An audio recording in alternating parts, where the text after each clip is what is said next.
Hi hello welcome to VTV political. So ఇవాళ మహబూబాబాద్లో జరిగిన ఒక ఇన్సిడెంట్ గురించి మాట్లాడుకుందాం. సో మహబూబాబాద్లో ఉన్న ఒక గవర్నమెంట్ హాస్పిటల్లో మార్చురీలో జరిగిన ఇన్సిడెంట్ ఇది.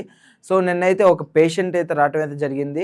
అతనికి ఎటువంటి ఆధార్ కార్డు లేకపోవటం వల్ల అక్కడున్న సిబ్బంది ఎవరు డీటెయిల్స్ లేవని చెప్పి మార్చురీలో పెట్టేసి తాళం వేసి వెళ్ళిపోయారు. కాకపోతే తర్వాత రోజు మార్నింగ్ ఈ హౌస్ కీపింగ్ వాళ్ళు ఉంటారు కదా, స్వీపర్స్, వాళ్ళు వచ్చి చెక్ చేసేటప్పుడు ఊడ్చుకునేటప్పుడు ఇతను అరుపులు వినిపించిన తర్వాత అతను ఎవరైతే అక్కడ స్వీప్ చేసిన వాళ్ళు ఉన్నారో వాళ్ళు డైరెక్ట్గా వెళ్ళి ఇన్ఛార్జ్కి కంప్లైంట్ చేశారంట. ఇన్ఛార్జ్ పోలీసు వాళ్ళకి ఇన్ఫర్మేషన్ ఇచ్చారు.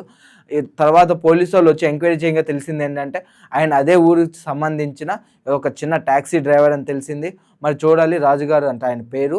మరి చూడాలి ఆయన గురించి, అంటే అసలు ఏం జరిగింది, ఏంటి, ఎందుకు అలా అవ్వింది అంటే మనం ఎలా చెప్పాలి. ఒక హాస్పిటల్కి వచ్చినప్పుడు పేషెంటు బతుకున్నారు చనిపోయారు కూడా కనీసం స్టెతస్కోప్తో చెక్ చేసే డాక్టర్లు కూడా లేకుండా పోయారు.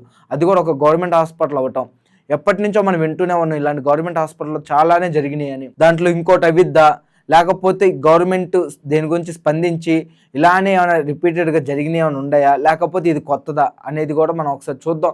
మరి ఇది ఎలా ఉండబోతుందో, ఈ కేసు ఒక కొత్త తరుణం కింద తీసుకొని మరి గవర్నమెంట్ ఎలాంటి రియాక్షన్ తీసుకునేదో లేదో చూడాలి. సో ఈ వీడియోకి ఇంత ఫ్రెండ్స్. ఇంక ఇలాంటి వీడియోస్ కనుక కావాలంటే please like, share and subscribe to VTV.